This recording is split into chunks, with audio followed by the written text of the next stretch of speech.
Hi everyone, my name is Raven and this is Rain Tree Spirit. Rain Tree Spirit is actually a metaphysical store. So every week I come here and I do topics related to spirituality and metaphysics. So today I wanted to talk about a subject that comes up a lot, at least for me, okay, is how to maintain your spirituality when you're surrounded by jerks, okay? Now, this is something that you will have to deal with. So it's wonderful when you go to your spiritual center or to your church and you're just surrounded with like-minded people who want to change the world, who are working on themselves and becoming better people and living out their purpose and speaking in affirmations and positive language, okay? But see, then what happens is you get into traffic or you go to work or you deal with whatever toxic neighbor you might have or what have you. And then all of a sudden you feel your spirituality fading away and slipping off into the horizon. So this is what you can do when you, as a spiritual person or someone who is doing their best to live a spiritual life, happen to be surrounded by jerks, okay? First of all, energy is transferable, and so we all kind of know this even before we begin our spiritual journey. When you walk into a room or when you encounter a person or a place and you say it has a certain vibe, that's pretty much what you're saying, is you're picking up on the energy that's emanating from the people around you. And that energy is not some mysterious thing that descends upon the people. Energy is created with our thoughts, okay? Energy is thought. Thought is energy. They're mutually, it works both ways. Thought is energy, energy is thought. And so what you're sensing when you sense a vibe is the collective energy of thoughts, of several thoughts. Because our thoughts by themselves, one thought by itself is not going to do much, but our thoughts don't travel alone. So before we train our mind, our thoughts are completely out of control, okay? Picture a wild horse bucking against someone trying to ride it, okay? Our thoughts do what they want to do before we've trained our mind, and they don't saunter through the garden sniffing the roses, okay? They stomp, they parade, they circle, they bump into walls over and over and over, they repeat themselves. They're nuts, okay? So this is what's going on. So when you encounter someone who you call a jerk, what you're encountering is someone whose thoughts, think of thoughts like high school cliques, okay? In your high school, you had jocks, you had popular people, you had nerds, you had artists, you have loners, you have new kids, and you have druggies, you have gangs, you have, troublemakers, and so on and so forth. So think of these as collections of thoughts. So these cliques are in our mind, and they're doing what they do, and they conflict, and they're childish, and it's high school, okay? So when you're embarking on a spiritual practice, what you're trying to do is graduate your thoughts onto university and beyond. You're trying to take them into graduate school. Okay, but the people that are not interested in training their mind are content with high school. And so when you encounter a jerk, you're encountering someone who's allowed his storehouse of his mind to be crowded with the bad clique in school, okay, the bullies. And so these cliques are operating through this person, and that's what you're encountering when you encounter a jerk. So I have 5 points that I wanted to discuss for dealing with a jerk. And the first point is just awareness. Always we start with awareness. So when you picture someone that you're having to deal with that's giving you problems, picture these cliques in their mind.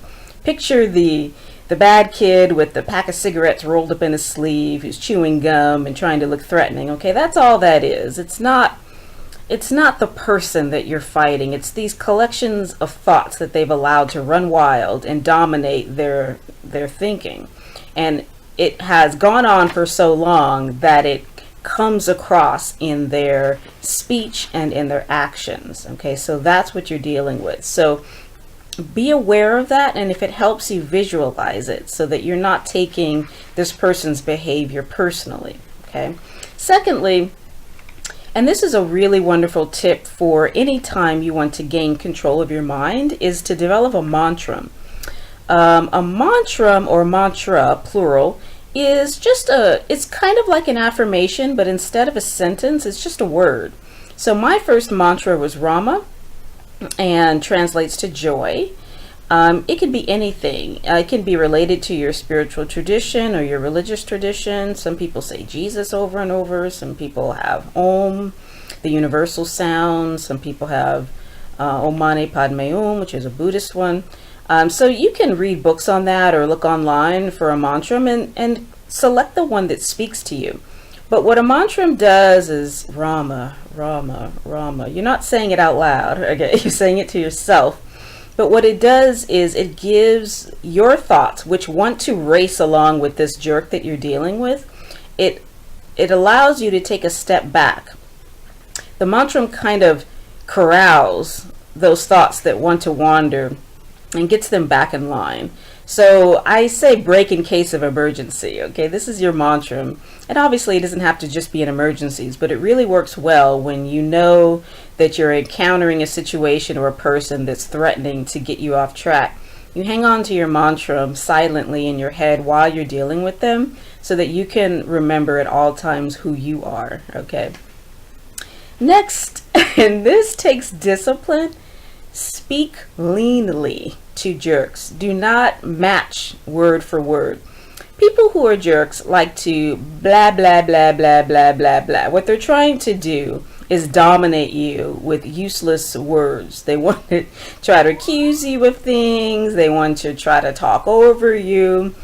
They want to lead you down rabbit holes of nonsense. So the best thing you can do is, while they're blabbling on and on, hang on to your mantra and say very little. Okay? And when you do speak, because you're coming from a higher place, what you do say will be packed with wisdom. And a lot of times we'll just shut the person up or shut down the situation because you're not matching ridiculous for ridiculous. You're staying in a place of higher connection and you're saying only what needs to be said. Okay? Keep all that stuff that you kind of want to say, that your ego is clamoring to say, just keep it to yourself, because what they're trying to do is get you into an ego battle, which you're not going to win, okay, because you're trying to live a different lifestyle. The other person that you're dealing with, that's the jerk, is saturated in ego. So you don't want to go down that rabbit hole, because even if you quote unquote win, you will lose because you know better, okay? Next, if you do slip up, okay, and you say something that you know you shouldn't have said, or you get into this childish argument with somebody who's a jerk, don't beat yourself up, okay? It takes practice. And sadly, you will get a lot of practice dealing with jerks. So don't worry. You'll get another chance to do better next time. So if you blow it, what you do is you go home or get into a quiet space wherever you are, and you close your eyes, breathe, and let it all go. Let the emotions drain. Get back into your center. It's good if you have a chance to write about it, write about the situation and get it off your chest so that you don't need to go around and poison someone else's ears with this garbage, okay? It's over. But you do need to process what happened, so write it out, get it off your chest, think about ways that you can do better next time. Say a prayer for yourself, say a prayer for the other person, and then move on, okay? As I said, you'll have another chance to deal either with this jerk or another one. So let it go and learn the lesson and just move forward, okay? And lastly, never regret not getting revenge on a jerk. Now, before I started training my mind, I used to have an argument or some ridiculous altercation with someone, and then I'd sit there and think, oh, I should have said this. I should have done that. No, I shouldn't have, okay? Because that is no longer who you are, okay? You are living in a different world. You are in this world, but you are not of it, okay? So, yes, there are going to be people who think that they've gotten the best of you, but they have not. And you want to know why? is because it's not because of any kind of punishment or any kind of revenge. People talk about karma, and karma is real, but people talk about karma as if it's some sort of punishment. It's like some kind of lightning zapping you from the sky. That doesn't exist, okay? Karma is cause and effect. So somebody who walks around being a jerk, who they are is already punishment enough. This person, and remember what I said about the cliques in your mind in the storehouse, they live with negative, violent cliques. They are filled with rage, with envy, with jealousy, with anger, with frustration, with toxic energy. They go to sleep with that and they wake up with that, okay? Don't be jealous of that. Don't wish that you had gotten one over on that, okay? That person's lifestyle is punishment enough, okay? They're living in a hell that they can't escape from until they wake up. So let that person go. Don't feel like, oh, they got away with something. Like, let's say they told you off in front of other people, or they put you in a bad position and now you have to deal with it. You have power and energy at your disposal that is unlimited, that is all love, that has enormous and an infinite number of possibilities. So you are not at a loss. You can't play that game anymore once you walk into the spiritual realm. You don't need to, okay? You're playing on a much higher plane, and you have access to things that someone who's not in touch with their connection with spirit doesn't know about. So don't regret, playing in the ego game, okay? That's not for you.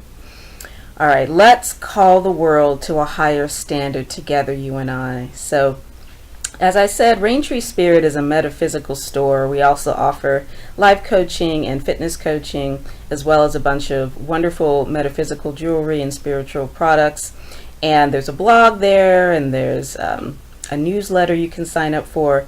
So let's build a conscious community of love and joy and peace and infinity, and not play around with stuff that is dying even as we speak, okay? Have a wonderful day. Peace and love.